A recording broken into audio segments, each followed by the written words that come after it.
بھلا تم کو ڈھانپ لینے والی یعنی قیامت کا حال معلوم ہوا ہے؟ اس روز بہت سے چہرے یعنی لوگ ذلیل ہوں گے، سخت محنت کرنے والے تھکے ماندے دہکتی آگ میں داخل ہوں گے۔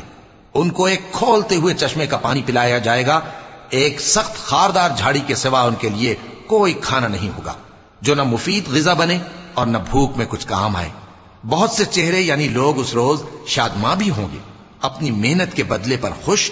بہشت بری میں وہاں کسی طرح کی لغو بات نہیں سنیں گے، اس میں چشمے بہ رہے ہوں گے، وہاں تخت ہوں گے اونچے اونچے اور کٹورے قرینے سے رکھے ہوئے اور گاؤ تکیے قطار کی قطار لگے ہوئے اور نفیس مسندیں جگہ جگہ بچھی ہوئی۔